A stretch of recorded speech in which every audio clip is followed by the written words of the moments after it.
എല്ലാവർക്കും നമസ്കാരം. പുതിയൊരു വീഡിയോയിലേക്ക് എല്ലാവർക്കും സ്വാഗതം. ഞാൻ എൻ്റെ ഫാമിൽ ഒരാളെ പണിക്ക് വെച്ചിട്ടുണ്ട്. അപ്പോൾ പുള്ളിക്ക് കുറച്ച് കാര്യങ്ങൾ നിങ്ങളോട് പറയാനുണ്ട്. അപ്പോൾ അത് കേട്ടേച്ച് നമുക്ക് വീഡിയോ കണ്ടിന്യൂ ചെയ്യാം. എല്ലാവർക്കും നമസ്കാരം. പന്നി ബ്രോ ആണ്. രാവിലെ തുടങ്ങിയ പണിയാ, മനുഷ്യന്റെ നടു ഒടിഞ്ഞു. ഒരുത്തനെ ഇവിടെ പണിക്ക് വെച്ചിട്ടുണ്ട്. കോഴിയുടെ എണ്ണം കുറയുന്ന, അല്ലാതെ പണിയൊന്നും നടക്കുന്നില്ല. ഫാമിലെ പാത്രം കഴുകണം, തീറ്റ കൊടുക്കണം, ഫാം ഇളക്കണം, ഇതൊക്കെ ഞാൻ ഒറ്റയ്ക്ക് ചെയ്യണം. ഫാമിൽ FCR വളരെ കുറവാണ്. മുടിഞ്ഞവനാണെ പണിക്ക് വരുന്നുമില്ല. ഇങ്ങനെയാണെ പൂട്ടിക്കെട്ടേണ്ടി വരും. അപ്പോൾ പുള്ളി പറഞ്ഞ പോലെ തന്നെ എല്ലാ ഫാമുകളുടെയും അവസ്ഥ ഇതൊക്കെ തന്നെയാണ്. പല ഫാമിലും FCR വളരെ മോശമാണ്. നമുക്കറിയാം, നമ്മുടെ ഫാമിൽ FCR മോശമായി കഴിഞ്ഞാൽ നമുക്ക് കോഴി ഇട്ട് തരുന്ന ആൾ ഇട്ട് തരാൻ പ്രയാസമായിരിക്കും മുന്നോട്ട്. കാരണം 1, 2, 3 ബാച്ചൊക്കെ അവർ ഇട്ട് തരുമായിരിക്കും. നമുക്ക് FCR ആ 3 ബാച്ചിലും വളരെ മോശമാണെങ്കിൽ പിന്നീട് ചിലപ്പോൾ ഇട്ട് തരത്തില്ല. പല കാരണം കൊണ്ട് നമുക്ക് ഫാമിൽ FCR മോശമാവും. നമ്മുടെ കുഞ്ഞുങ്ങളുടെ ക്വാളിറ്റി, നമ്മൾ ഇറക്കുന്ന ചിക്സിൻ്റെ ക്വാളിറ്റി, നമ്മൾ കൊടുക്കുന്ന ബ്രൂഡിങ്, മെഡിസിന്, അതുപോലെ വരുന്ന കോഴിക്ക് വരുന്ന ലൂസ് മോഷൻ, ഇങ്ങനെ പല കാരണം കൊണ്ട് നമ്മുടെ ഫാമിൽ നമുക്ക് FCR വളരെ മോശമായിട്ട് കാണാറുണ്ട്. അപ്പോൾ അതെങ്ങനെ ബെറ്റർ ആക്കാം, നമുക്ക് FCR എങ്ങനെ കറക്റ്റായിട്ട് മെയിൻറ്റെയിൻ ചെയ്ത് കൊണ്ടുപോകാനുള്ള കുറച്ച് ടിപ്സ് ഞാൻ ഈ വീഡിയോയിൽ നിങ്ങൾക്ക് പറഞ്ഞു തരാം. ഇതിൽ ഒന്നാമതായിട്ട് നമ്മൾ ശ്രദ്ധിക്കേണ്ട കാര്യം ചിക്സിൻ്റെ ക്വാളിറ്റി തന്നെയാണ്. നമ്മൾ ഇറക്കുന്ന കോഴിക്കുഞ്ഞുങ്ങൾ നല്ല ബ്രാൻഡ് കോഴിക്കുഞ്ഞുങ്ങൾ ഇറക്കാനായിട്ട് ശ്രദ്ധിക്കുക. കാരണം എന്ന് പറഞ്ഞാൽ ഇപ്പം ഞങ്ങളുടെയൊക്കെ ഭാഗത്ത് ഇൻ്റഗ്രേറ്റർ എന്ന് പറഞ്ഞാൽ ഞങ്ങളുടെ അഭിപ്രായം കൂടെ, അതായത് ഞങ്ങളുടെ ഫാമുകാരുടെ അഭിപ്രായം കൂടെ ചോദിച്ചിട്ടാണ് ചിക്സിനെ ഇറക്കുന്നത്. എല്ലാ ഭാഗത്തും അങ്ങനെയാണെന്ന് എനിക്കറിയില്ല. അപ്പോൾ നിങ്ങൾ ഇൻ്റഗ്രേഷനായാലും സ്വന്തം ഇടുവാണെങ്കിലും നല്ല ബ്രാൻഡ് കോഴിക്കുഞ്ഞുങ്ങളെ തന്നെ ഫാമിലിടാനായിട്ട് പ്രത്യേകം ശ്രദ്ധിക്കുക. നമ്മൾ കുറച്ച് പൈസക്കുറവൊക്കെ നോക്കി ലോക്കൽ ചിക്സിനെ മേടിച്ചിട്ട് കഴിഞ്ഞാൽ ചിലപ്പോൾ 2-3 രൂപയുടെയൊക്കെ വ്യത്യാസമേ കാണുകയുള്ളൂ.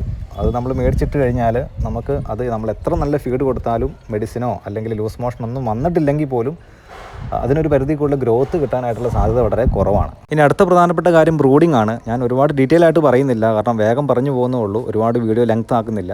അപ്പോൾ അടുത്ത കാര്യം ബ്രൂഡിംഗ് ആണ്. നമ്മൾ ചിക്സിനെ മേടിച്ചാൽ അടുത്ത ബ്രൂഡിങ് കറക്റ്റായിട്ട് തന്നെ കൊടുക്കുക. കറക്റ്റ് ചൂട് കിട്ടിയാൽ മാത്രമേ ആ കുഞ്ഞുങ്ങൾക്ക് കറക്റ്റ് ഗ്രോത്ത് കിട്ടുള്ളൂ. ആദ്യത്തെ ഒരു 3-4 ദിവസം നിങ്ങൾക്കറിയാലോ നിർണായകമാണ്. അപ്പോൾ കറക്റ്റ് ചൂട് കിട്ടണം. നിങ്ങൾക്കറിയാം, ബ്രൂഡർ കറക്റ്റ് ആണെങ്കിൽ ആ റിങ്ങിനകത്ത്, നമ്മുടെ ബ്രൂഡറിൻ്റെ റിങ്ങിനകത്ത് കോഴിക്കുഞ്ഞുങ്ങൾ ഫുള്ളായിട്ട് സ്പ്രെഡ് ചെയ്ത് നിൽക്കും. ഇനി ബ്രൂഡറിൻ്റെ ചൂട് വളരെ കുറവാണെങ്കിൽ ആ ബ്രൂഡറിനോട് ചേർന്ന് കൂട്ടം കൂടി നിൽക്കും. അത് നമ്മൾ നോക്കിയാൽ അറിയാം. അതിനനുസരിച്ച് നമ്മൾ ചൂട് കറക്റ്റ് അഡ്ജസ്റ്റ് ചെയ്ത് കൊടുക്കണം.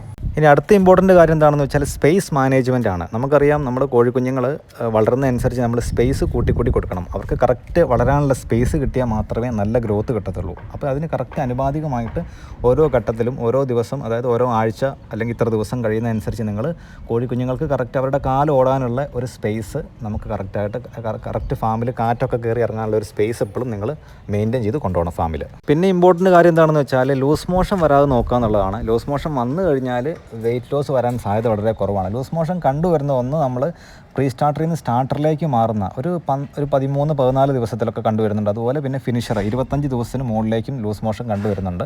അപ്പോൾ അത് വന്നാൽ തന്നെ പെട്ടെന്ന് അത് കൺട്രോൾ ചെയ്യാൻ വേണ്ടി നമുക്ക് ശർക്കരയൊക്കെ കൊടുത്തു കഴിഞ്ഞാൽ, ഫീഡ് പീസ്റ്റോ ശർക്കര കൊടുത്തു കഴിഞ്ഞാൽ പെട്ടെന്ന് അത് കൺട്രോൾ ചെയ്യാൻ പറ്റും. അങ്ങനെ പെട്ടെന്ന് തന്നെ കൺട്രോൾ ചെയ്താൽ നമുക്ക് വെയിറ്റ് ലോസ് വരത്തില്ല. നമ്മൾ കുറേ വെയിറ്റ് ചെയ്ത് കഴിഞ്ഞാൽ, മെഡിസിൻ ഒന്നും കൊടുക്കാതിരുന്നാൽ ഈ ലൂസ് മോഷൻ കൂടുകയും അതുപോലെ നമ്മൾ അത്രയും നാൾ കിട്ടിയ വെയിറ്റ് പെട്ടെന്ന് കോഴിക്ക് നഷ്ടമാവുകയും നമ്മൾ ലാസ്റ്റ് നോക്കുമ്പോൾ നമുക്ക് എങ്ങനെ നോക്കിയാൽ FCR ഒക്കാതെ വരികയും ചെയ്യും. ഇനി ഇതിനേക്കാളൊക്കെ പ്രധാനപ്പെട്ട ഒരു കാര്യം എന്താണെന്ന് വെച്ചാൽ കറക്റ്റ് പ്രൊപ്പോർഷനിൽ കോഴി ഇടുക എന്നുള്ളതാണ്. അതായത് ഇപ്പോൾ നമ്മുടെ ഒരു 1000 സ്ക്വയർ ഫീറ്റ് ഫാം ആണെങ്കിൽ അവിടെ നമ്മൾ 1000 കോഴിക്ക് മുകളിൽ ഇടാതിരിക്കുക. ഒരു 700-750 കോഴിയെ ഇടുക. അതാണ് കറക്റ്റ് പ്രൊപ്പോർഷൻ. അങ്ങനെ ഇട്ടാൽ മാത്രമേ നമ്മൾ ഈ നല്ല ചിക്സിനെ മേടിച്ചിട്ടോ ബ്രൂഡിങ് കൊടുത്തിട്ടോ നല്ല ഫീഡ് കൊടുത്തിട്ടോ ഒക്കെ കാര്യമില്ല. കറക്റ്റ് ഈ ലെവലിൽ നമ്മൾ ഫാമിൽ കോഴീനെ ഇട്ടാൽ കറക്റ്റ് ഗ്രോത്ത് നമുക്ക് കിട്ടും. അല്ലാതെ നമ്മൾ 1000 സ്ക്വയർ ഫീറ്റിൽ എനിക്ക് കുറച്ച് വെയിറ്റ് കിട്ടുമെന്ന് വിചാരിച്ച് നമ്മൾ കൂടുതൽ ഒരു 100-300 കോഴിനെ കൂടുതലിട്ട് ഒരു 1200 കോഴിനെ ഇട്ടാൽ നിങ്ങൾക്ക് ആ 750 കോഴിയെ കിട്ടുന്ന പ്രോഫിറ്റ് പോലും നിങ്ങൾക്ക് ആ കൂടുതലിടുന്ന കോഴിയെ കിട്ടത്തില്ല. അത് ചത്തുപോയുള്ളൂ.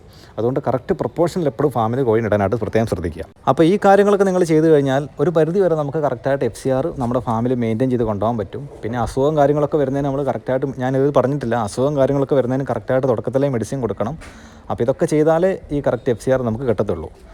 അപ്പോൾ ഇനിയിപ്പോൾ നാളെ എന്താണെന്നറിയില്ല, നമ്മുടെ പണിക്കാരൻ നാളെ ഇനി അടുത്ത വള്ളിക്കെട്ടുമായിട്ട് വരുമായിരിക്കും. അപ്പോൾ നമുക്ക് നാളെ പണിക്കാരൻ്റെ അഭിപ്രായം കേട്ടിട്ട് എന്താണെന്ന് വെച്ചാൽ നാളത്തെ വീഡിയോ നമുക്ക് തീരുമാനിക്കാം. അപ്പോൾ പുതിയൊരു വീഡിയോ ആയിട്ട് നമുക്ക് വീണ്ടും കാണാം. Thanks for watching.